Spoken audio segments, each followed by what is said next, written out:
There's two types of investors. So first of all, you've got your... Rich or rich. Yeah, rich or really rich.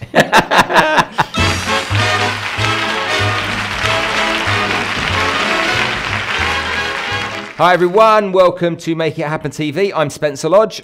And I'm Lewis Allsopp. Welcome to my show. It's real estate chats at your show. I was waiting for the reaction then. Oh God, oh man, he's taking over. Help me, mum. So right, this episode is going to be all about people that buy, sell, rent, are landlords, this kind of stuff, related not to salespeople, but related more to people that are in the market as clients. The interest in the market. Okay, so everyone kind of talks about it. They kind of have an opinion of it. Yes. They either obviously live in a home, they rent a home, so that they. Lots of people go and see a show home, they see a new development, They're kind of interested in that kind of stuff. So it seems to be kind of the kind of something that's part of our everyday staple to be talking about this kind of stuff. Every person you walk past, no matter who it is in the street, they're all some way involved in it. That's the interesting thing. Okay, so if you like our videos and you enjoy our videos, please like, please subscribe. If you're enjoying it on a podcast, I hope you're having fun today listening into us and you look forward to the next episodes. We're going to talk about, let's talk about buying real estate first of all in Dubai. Yes. So, you know that I buy and sell property myself and have done for many years. Yeah. I hear people, particularly agents that I've spoken to, talk about prices going down in recent times. Oh, yes. Does that make it a seller's market, a buyer's market? Does it make it an agent's market? What does it make it? It depends. I mean, the buyers and sellers market only really varies on the supply and demand. If buyers are interested and there's no properties, it's a seller's market because they can tighten the grip, and vice versa. If there's no buyers and there's loads of properties, you know, you've got a buyer's market where the buyers can, you know, dictate the price to a degree. Where we are today, you know, everyone is interested in the prices. It's the big thing. What's going on? Prices are coming down. It's only going to go further. I'm not buying at the moment because prices are going to go further. I say, okay, you carry on paying your 150, 200,000 dirham a year rent for the next 2 years, 3 years, and there's 600 grand there, but you're okay. You don't want to buy. So look, the prices have dropped. There's no qualms about that. There is a reason though, and this is what I try and explain to people. Why have they come down? What's the reason they've come down? That's important to know. It's not rocket science. You go back to 2000, and I think it was 2013, 2014, the government implemented the transfer fee, so it went from 2% to 4%, they doubled the transfer fee. Most importantly, they changed the loan to value. So your loan to value has gone from 85, sometimes 90%, to 75 to 65%. Okay, so for the benefit of our audience that might not know some of this terminology that you talk about all the time, what does loan to value mean? So it's the loan, how much loan you're getting against the property value. So hypothetically, I've got to put a deposit of 35% down and get a 65% mortgage, and that's the example, yeah? Correct. So if you use that as an example, that it's not about people wanting to be able to buy a home in Dubai at the moment. People want to buy them. If you ask any social friends that you have, would you buy a property if it was 95 or 90% mortgage? They'd say yes. Of course they would, because people don't want to rent. The issue is at the moment is that they can't. Gaining the deposit of 20, 32%, including all fees, if you put it all together, it's a lot of money. You know, it's a lot of money to put down. So people don't have that option at the moment. So what's happening is twofold. Prices have obviously come down. Why? First of all, people want to buy, but they can't. They can't afford the value. So what's happened is the people that were buying 5 million dirham homes, they need it at 1.85%. So they'll need, what's that? 5, 10, 1.5 million? 1.25. 1.25. Now they need 65% loan, 35% mortgage. So what's that? Give you maths. 65% loan, 35% deposit, you mean? Yeah. So 35% of 5. Yeah. Yeah? Yeah. What is it? No. It's 1.75. No. Well, 35% of 100 is 3.5. So right. So you need a lot more money, basically, a lot more money. So it's not about the prices coming down. The prices have come down because people that could afford 5 million can now only afford the 3 million houses. The people at the first time buyer struggling to get their deposit together, an 85% loan, now they need a 75% loan, so they don't have that extra 10%. So this is one factor in the market. It's the fact that So basically people have got to find a bigger deposit than they had to before. Correct. And because they had to find a bigger deposit, they now essentially their hands are tied because they don't have that deposit in savings. Or they're choosing smaller houses. So they have to choose a smaller house because the money they'd saved, would cover the deposit of a smaller property. Correct. Before. Okay, so, but hey, there's still plenty of the smaller houses being sold then, I would say. There is. So are they going down? Yeah. Yes. Oh. So the people that were buying the smaller houses have to buy the even smaller ones. or rent because they don't have the deposit. So that's factor number one, the affordability. It's definitely not the sentiment that people don't want to buy. They want to buy. We're doing transactions. We're still open and we're still growing. People are buying. So what I read in the press of people not buying houses, it's not actually the press. It's the agents that you see saying deals are not happening. Deals are happening. How many property transactions take place every week or every month in Dubai through the land department on average at the moment? Couldn't even tell you. A lot. That's in the thousands or tens of thousands? Thousands. Or in the thousands? Thousands. So thousands of people every month are selling their properties? Yes. Okay. So those people that are wanting to sell a property that can't, they're believing that the market's gone down so their price is too high, so they're struggling to get their price. Correct. And they're struggling to get their price, but they're missing the point because there is a market. Correct. And it's the same, I suppose, for classic cars, that the market goes up and down. Maybe the same for gold. Does the market go up and down? We all know you only lose money when you sell. So, look, if you're a homeowner and the prices are coming down, it's not an issue. If you're not selling, it's not an issue. If you are selling and you want to move on, it's not an issue as well because you will be getting a bigger house for less money. The only issue in the whole thing is the cash flow of how much money you have to put down. Even on your new house, maybe you've got a big mortgage and you can't afford to move. So there's many factors. So that's factor number one. It's the affordability factor. The second factor, which is a big one, is also the amount of properties that are being built. There's no doubt about it. There's a lot of affordable villas being built at the moment. You look at your Miras, your Mudons, anything sub 2-3 million, JBC one beds. There's a lot coming around the market. So the big question that I always get asked is, who's going to fill these houses? 2008, when I came here, JBR was just constructed. 2006 or 2007. And people go, oh my God, there's no lights on in JBR. No one's going to move into this. No, who is going to live here? This is all the Russians have bought these properties and they're going to be empty.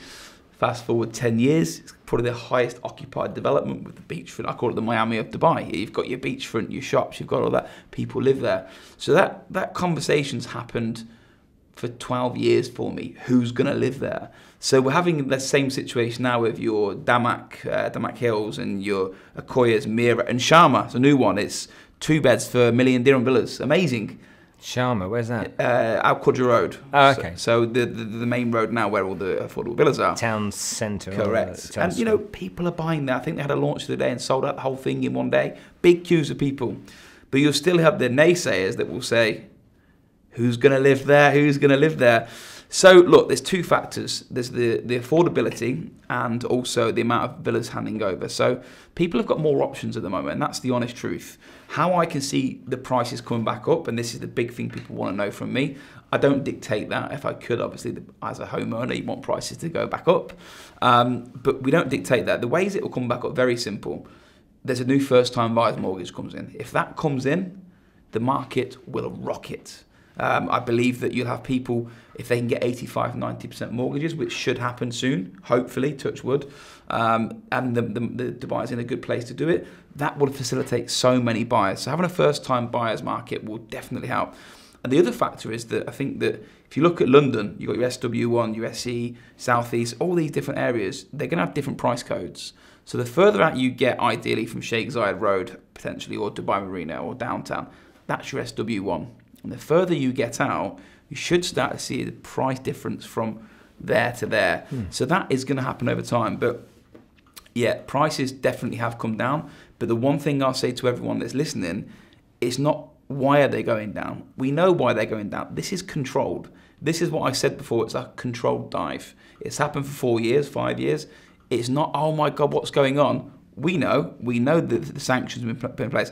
This is officially cooling measures. It was put in place from the government to stop the market from overheating because it was overheating. So we know what's going on. It's just people have their opinion on the market. And whatever reason they may say the market's going down, we know why it's going down.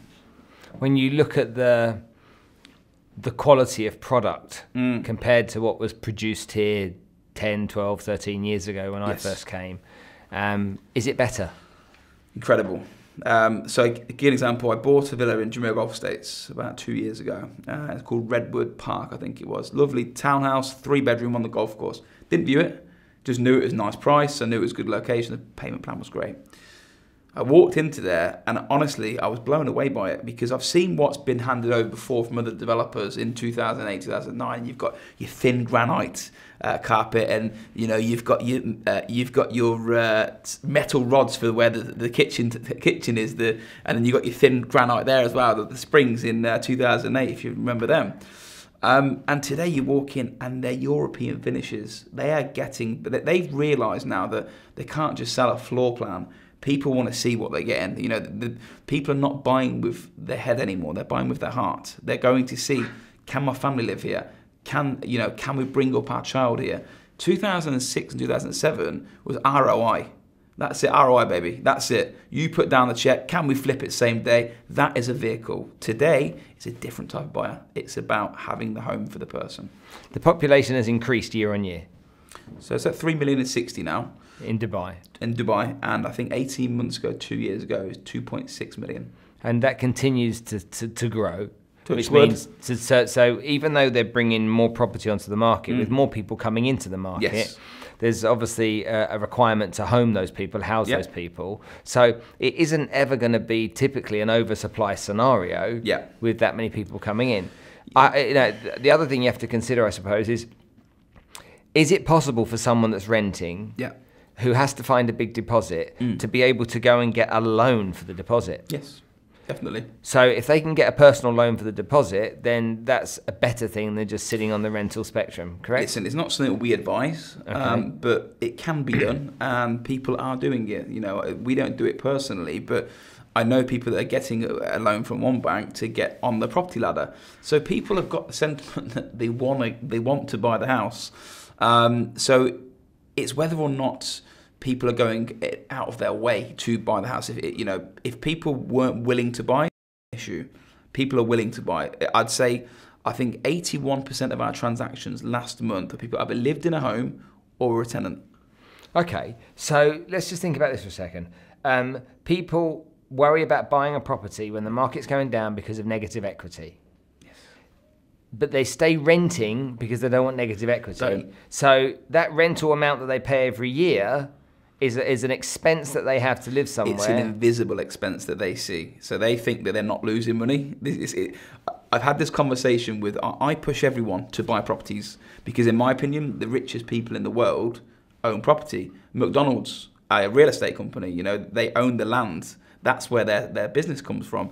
All the money that I've made from, moving to Dubai, yes, I've done very well at Allsopp and whatever, but property has been fantastic for me. And even now, I go to bed and I make money from rent. And I try and explain this to people that you can go to sleep making money because you're renting your property to someone.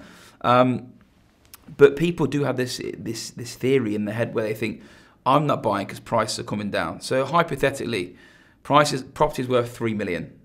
They're willing to pay 200,000 dirhams for 3 years and lose 600,000 over 2 years. But they won't buy a house because it might go down 200,000. So you try and work the maths out with people, but it is the fear of negative equity. It's not a problem. It's your home. So if it goes down, to me, it doesn't matter. My house has gone down, but I live there. Yeah, but that's because a lot of people look at their property as being part of their portfolio and part of their future planning provisions. I think it's nuts because you're always going to have a home no matter where you are. There's always going to be an amount of money tied into a place that you live that's going to be home. And whether you're 65 and retired and your kids are off your hands and you're retiring into a holiday resort somewhere, or whether you're back in the UK and you've got a family home and you've got a family Christmas. I mean, how many people are going to take their family home, sell it and buy a one-bedroom flat when they retire? They're not. So that home always remains exclusive and outside of the actual portfolio that they've got because it's home. But even if you're a one homeowner, you own one property and you say, do you know what, is it a good time to buy? My issue is with it, if you take both scenarios, so you're a renter and you're a homeowner, let's say whatever market you're in, the price completely falls apart. Your house now is worth 0, but you've paid the mortgage over 20 years. You still own a house. No matter what the value is, you've got a roof over your head for your children. The renter that's worried about the property value, in 20 years, the landlord goes, get out. You don't own anything. So anyone that can afford to buy, yes, people want to see the zeros in the bank. I like the zeros in the bank balance. Having that extra 0 feels great. But it feels greater owning a house and having an asset that's yours. But a lot of people, I know people like it myself, that are afraid to buy because they want to watch it there in case of a rainy day. But fast forward 10 years, you're not in a good position that you should be in. People are not willing to act now. How easy is it to get a mortgage? Easy. Lenders will lend. As long as you match their criteria, you live in Dubai, your debt burden ratio isn't as high as I think 50% at the moment, which means that your outgoings are not as matching up to 50%. They will take your rent into consideration at the moment. All you've got to do, go and get pre-approved. We've got a mortgage company. We've got 21 lenders on our books. So we do it all for you. We'll just go to you, right, we will go and source the best interest rate for you personally. Give us your documents, your pay slips. We will come back with a pre-approval. Give us 5 days. 5 days. We will get you a letter from the bank to say, congratulations, you can now buy a house. Start viewing. And that's it. It is so simple to do it. And one of the things that I was talking about before, we are going to do a seminar for first-time buyers and just explain how easy it is to buy, the benefits of buying. It's not about the commission for me. The commission will come and go. This is sales. But it's also important that I want people that I know or people involved in this to buy houses because that is their future income. And I think people that are not educated correctly in the future, it will negatively impact I think a lot... Look, it's a great point that you make. I also think it's really important for people to buy a house because they need to have some sort of financial responsibility, and it's a part of growing up, isn't it? Correct. You know, you make your first step, you buy your first car when you're younger, and then you take a step, and then you buy a home. Yeah. And that's buying a home means you've got to kind of like man up and be mature, and guess what? It's a benefit to you in the long run, but it's the right steps to take. Yes. Okay. All right. Well, that's just on that. Just one last thing. So we talk about people who live here, and we're talking about them taking ownership and being an adult. People pay 5,000 dirhams a month for renting a room in JBR, as an example. Your mortgage on a 1 million dirham property is 5,000 dirhams. So there's not the ownership, it's that choice whether or not they want to buy or not. So, you know, when you actually break this down to someone and say you can either pay someone else's mortgage or your own, they all will say to you, do you know what, Spencer? I want to buy, but do you know what? Can't afford the deposit. And that's where Dubai is at the moment. But what can you get for 1 million dirhams? Get some in Marina. We've got a JBR studio today, 825,000. For 1.25 million, I'll get you on JBR. Literally, you open the door and real cinemas at your doorstep. 780 square feet.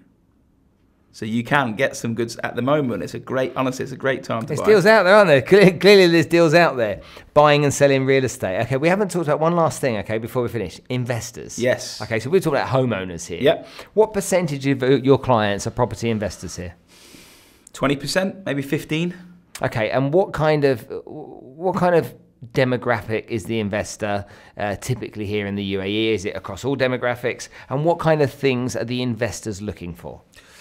There's two types of investors. So first of all, you've got your... Rich or rich? Yeah, rich or really rich. No, you get two types of investors. You get your ones that want capital appreciation and ones that want the yield. The yield investors are very much like your UK investors. They want to buy loads of properties. I'm a yield investor. So when I buy properties, my goal is I want to keep buying properties to pay me my salaries. That's it. So every month I know how much money I've got coming in. And hopefully I can continue to grow that portfolio. That's me. You've got your other type of investor, which I used to be, which is you'd buy something, let's say, you take an example, something from Emaar today. You'd buy an off-plan launch at Emaar, you'd put your 10% down, and let's say close to completion, you bought it for $1 million, it might be worth 1.5 million. But if you've put down 500,000 and you sold it for 1.5, your ROI is 100% on your money. Oh, God. So hopefully there's been a big bleep through that bit right now. Okay, it's been good talking to Lewis again. Another episode, more stuff relating to real estate, and actually really interesting stuff from an investor's point of view, really interesting stuff from a buyer and seller, and how you go about getting yourself exposed to the market, some of the problems you might face. And whatever you do, make sure that you take financial, mortgage and investment advice from somebody other than me. All right, guys, take it easy. I hope you enjoyed the show. Look forward to the next one. We'll be at the same time, same place next week. We'll see you soon. And whatever you do, make sure that you do what this guy does and what you think I do, which is to get out and make it happen. Bye.